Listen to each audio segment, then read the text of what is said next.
Hello friend! We're gonna heavily test this Damascus chisel I've just finished. The steels are 1084 and 15N20, hardened and tempered to Rockwell C-scale hardness of 58. To start, here I am cleanly shaving hair off my arm in one swipe. This is a dry hickory board measuring 1 1/8 thick and 2 1/4 inches tall.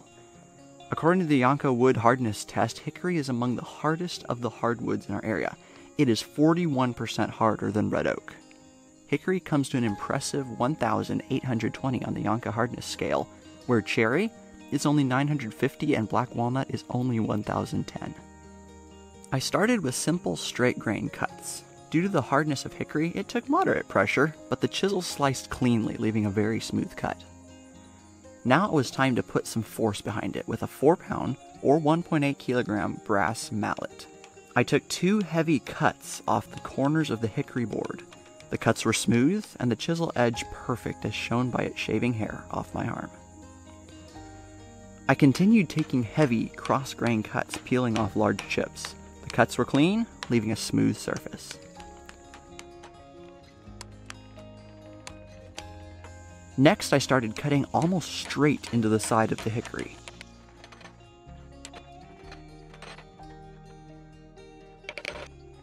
After penetrating around 1 1/4 inches, I started cutting from the other side using heavy blows to pop the chips out. The edge was still razor sharp and cut cross-grain chips smoothly.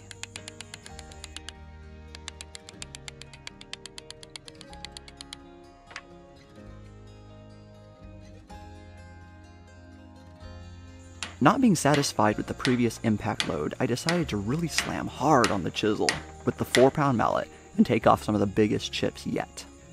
The blows were so hard and the cut was so deep that the impact split the hickory board. This was not because the chisel wouldn't cut the wood.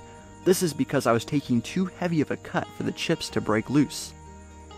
It was easier for the chisel impact to split the hickory board than to break loose the chips from the heavy cut. Here is a small handful of the chips in my hand for size comparison.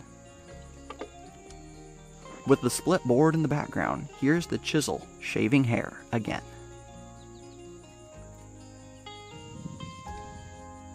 The heavy blows tested the handle construction well, but I wanted to put a harder load on the razor sharp edge.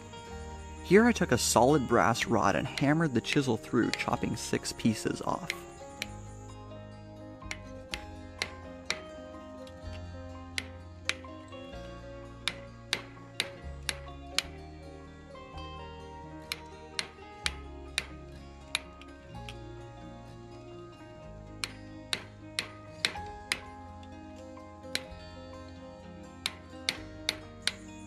You can see where the brass rubbed against the back pattern, but the edge held up perfectly. The brass is mirror shiny. Any nick in the edge would have scraped that shiny surface and obviously showed scratches down that smooth side. Did the chisel sustain any damage through all this? During the heaviest of the heavy blows, just before the board split, I accidentally placed some angled blows as opposed to direct blows on the back of the chisel. These blows were heavy, evidenced by how much the riveted chisel tang dented my brass mallet. These few misplaced blows ever so slightly bent the tang, as you can see here, but absolutely nothing on the chisel snapped, chipped, broke, or split, and the edge is still hair-shaving sharp. This, my friend, is what I call chisel performance.